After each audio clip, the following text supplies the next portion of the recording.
Renee, I'm safe now. You don't mind if I talk a bit?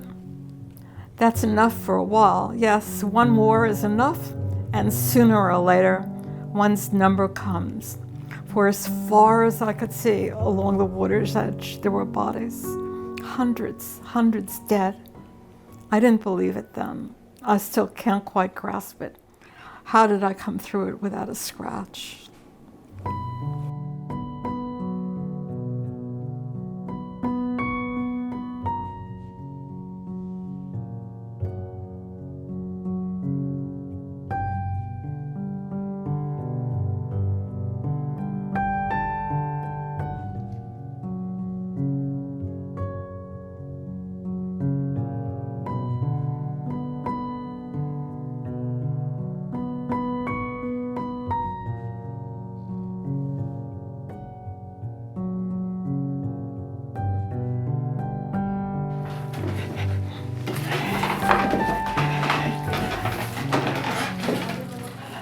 Okay. These are works that he's done over a period of time, just loose material, and almost all the framing I've done since he died. He did Scrooge. And isn't that something? Yeah, isn't it interesting how he hid this art? He did not want it known, or he didn't want it shown while he was alive. Every human being has a secret self. No matter who you live with, there's a certain secret self that you'll never get to know, where you really live, and you really don't get to know that. So we met on, communal level living and food and children and, going places, eating, but that the very depth of your soul and what was preoccupying him was secret. And I began to know that part of him after he died because he left so much.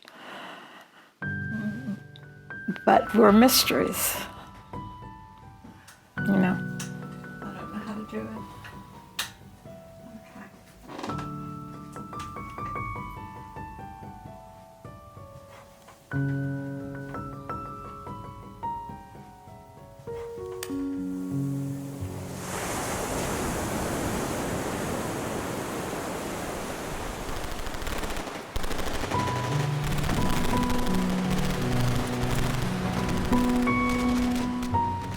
Nobody showed dead bodies. That's the decapitated head?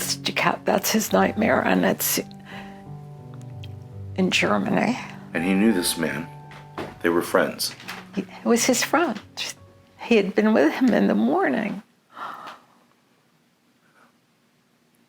This was in Germany, so it was in 45, in Yes. the winter of 45, Yes. around the Battle of the Bulge time. Yes, they were holed up higher, I think they were about 30 or 40 miles north of the Battle of the Bulge, waiting to cross over into Jülich.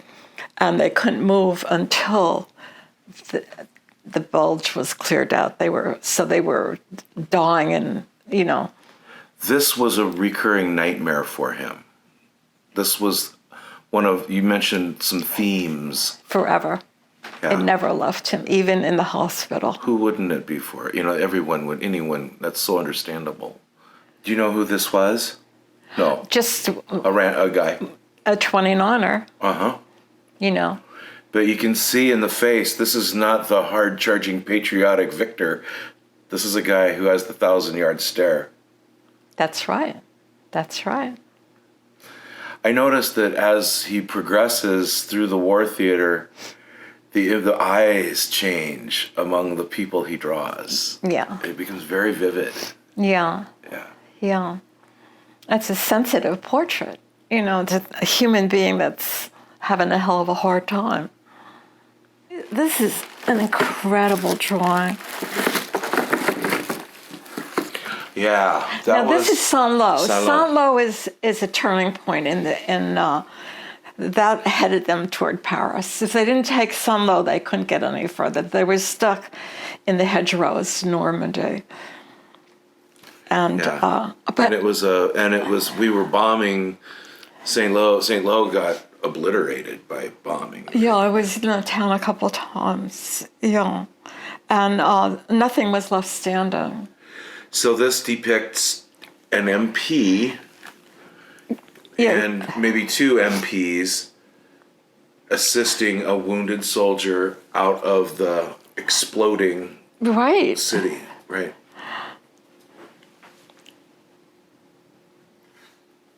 I think that's the beach. That's the beach, definitely. Yeah, I misplaced it because there were only a couple of tanks that got onto the beach. They all drowned with their crazy skirts.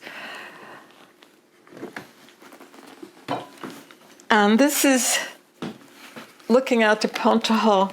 Right, I love D that one. +2. I wonder if that would be about at that Vierville crater area. That's the Vierville draw. There were bodies as far as you could see. He said they were stacked. This was probably June 7th. Yeah, D +1. Yeah, what an amazing image. And that's basically a self-portrait, probably, I assume. I think so. I think so. When I look at it. Yeah. So what else do we have? Look at those. This is called The Old Man, Memories of Samuel. Any man that's been in combat for over 20 days is called an old man. Old man after 20 days. An old man, because they're changed. They age. Yeah. Yeah. Yeah, so you see the ravage of war in that face.